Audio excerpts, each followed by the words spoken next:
Welcome, travelers. Today is a pumpkin day, and I am in search of pumpkins, and we're going to make some pumpkin pound cake. So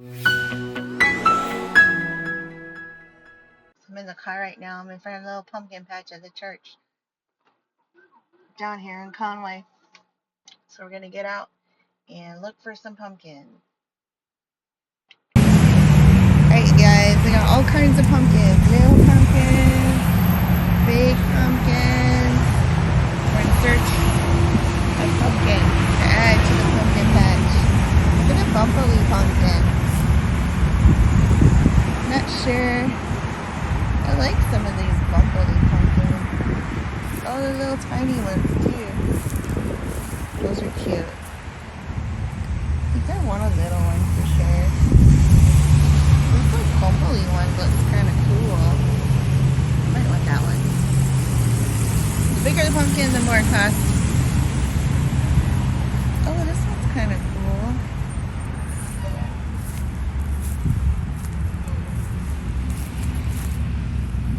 I like the look of this one. I like the stem on it.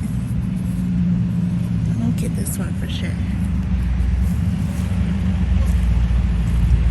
There's some big ones back here. Oh, here's an ugly bumpily one.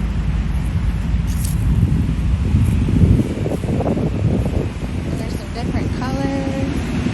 I like these green ones. They're kind of interesting.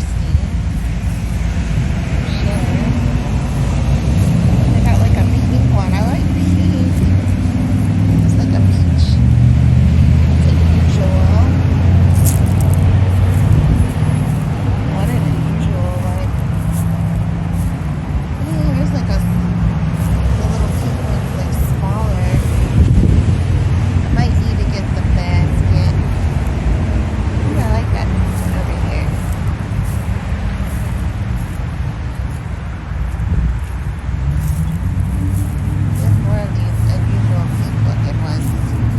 I like it a lot. I think I want that one. Those next to each other. They look cute. This might look good. I think I'm gonna have to get the wagon because I definitely see a couple that I like. Probably like 3 or 4. I definitely want one of the pink ones and a bumpily one, and then I like the one with the stem. So let's go get a wagon. Probably 2 more.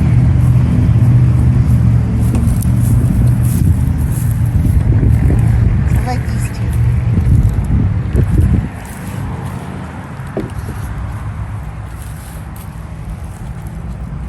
2. Ooh, this one's heavy.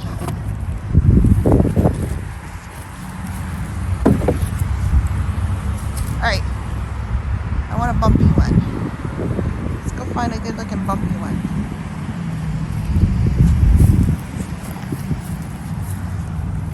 There's like a whole mushroom on the floor. Oh, here's a good looking bumpy one with a stem.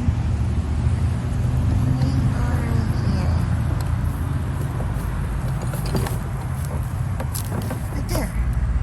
That's a good looking bumpy one with a stem. That's cool.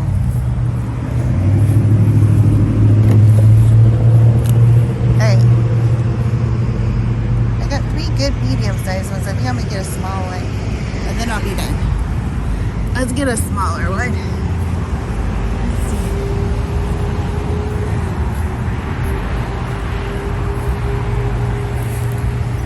Smaller ones towards the front. Pumpkins, pumpkins, so many pumpkins. Y'all love pumpkins. I got my pumpkin shirt on today. Let me get a small green one. Add to the colors.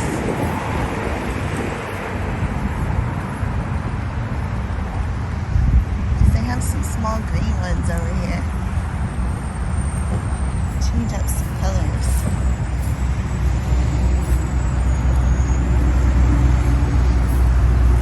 Oh yeah, they're all over here.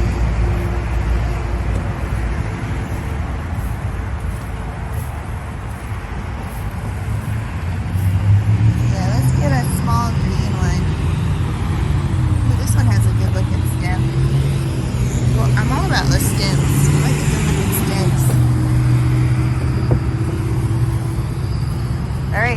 pumpkin haul. We'll go pay for it now.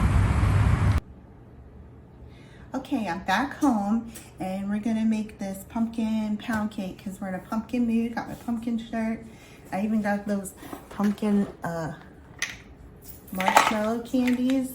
I say I'm never gonna get these every year at Halloween, and I do. It's like my Halloween candy obsession. Don't ask me why, because you eat like 3 of them and your stomach hurts, but I still buy them every year.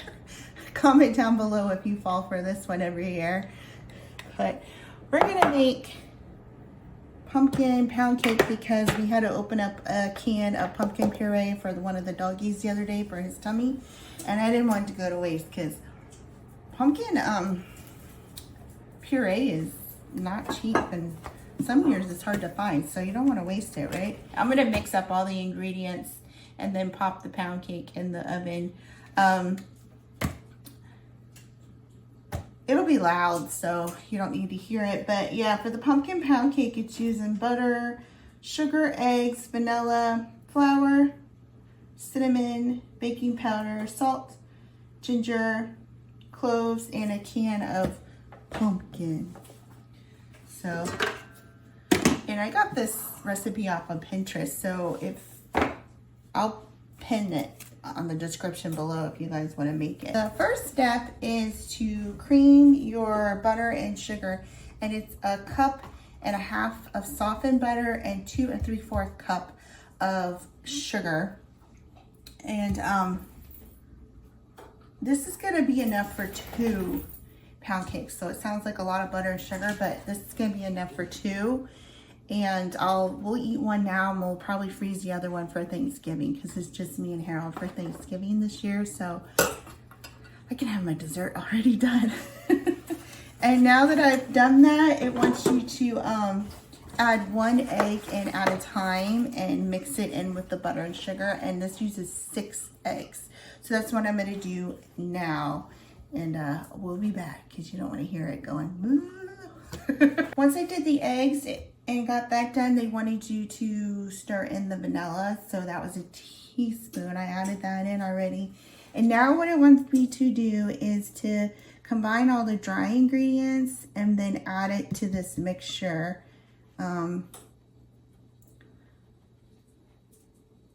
Alternately, so I add some of the dry and some of the pumpkin and beating it until it's combined. And then it'll be ready to pour into the greased bread pans. So let's see here. Start with our flours. 3 cups of flour. I had this bag that I didn't fit in the flour jar. Try to use this first, so I have to drag out the flour jar. So this looks like it'll be 3 cups of flour. 1,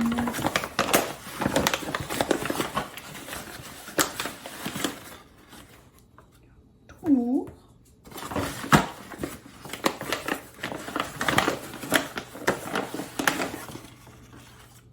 3. And I still have some left over. I might be able to fit this in the flour jar now because I've used some of the flour in the flour jar. So I'll leave that out so I can put it in the jar. All right. And then I have to add 3/4 of ground cinnamon. Of a teaspoon. I'll add a whole teaspoon. I like cinnamon. Right? Can never have enough cinnamon. And then it is 1/2 teaspoon for the rest. So we need 1/2 teaspoon of baking powder.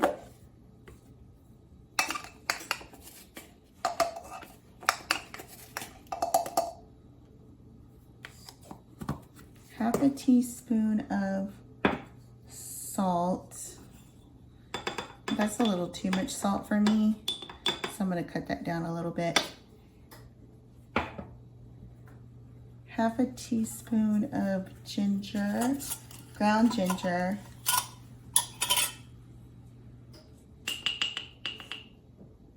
And And then it's only 1/4 of the ground cloves. I can eyeball it though. Pretty good at eyeballing. That looks about like half. All right.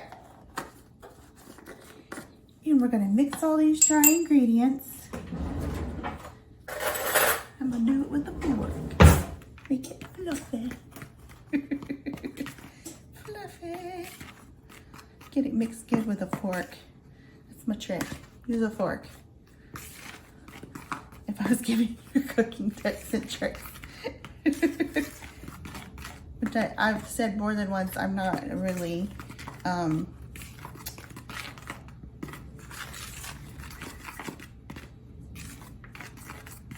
chef vlogger, so which you can tell by watching me. All right, so we're gonna alternate the dry with the pumpkin. All right, I want to show you how I'm like gradually adding it to the mixer. My mixer has like a cover on it, and so I'm able to stick a little bit down in it so it doesn't splash up all over me with the cover.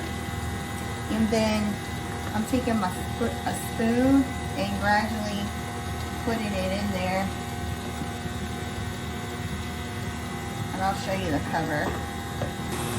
So you can see my mixer came with this cover, which is really nice, so it doesn't splatter everywhere. But I mean, I'll be honest, I still make a mess. Because that's just how we roll. So, and then I can gradually keep adding the pumpkin and the flour that way, so it's not going everywhere and making a mess.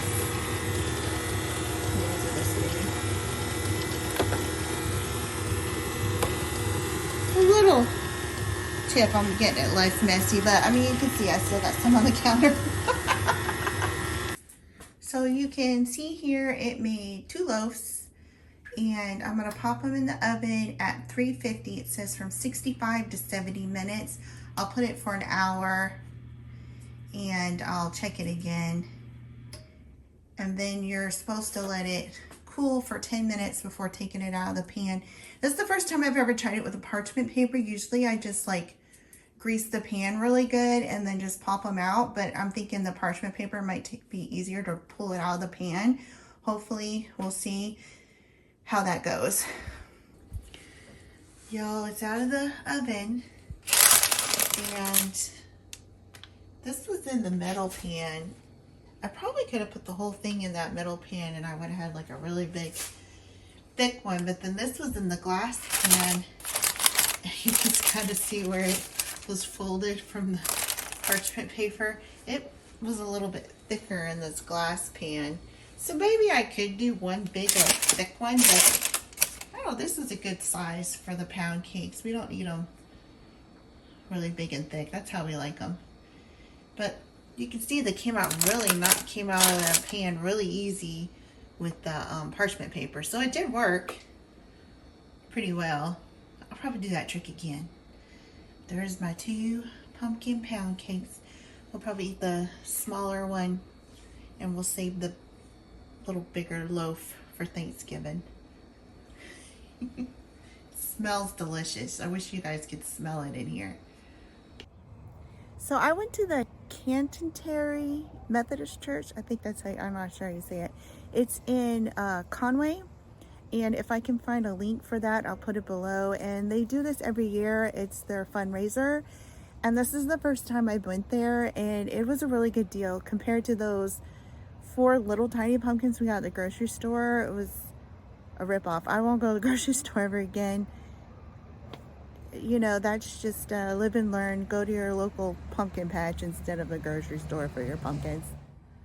I've added all my new pumpkins to my pumpkin patch and I've redesigned it. I think it looks fabulous. Can you tell the fake ones from the real ones? There's a lot less fake ones than there are real ones. But I love it. I think this is the best one I've had yet. It is so darn cute. That wraps up my day of pumpkins. Did pumpkin patch a real pumpkin patch. Then we fixed my pumpkin patch by the door and even made pumpkin pound cakes. I think I'm pumpkined out for a while. Never, I love pumpkins. And remember, if you can imagine it, we can create it.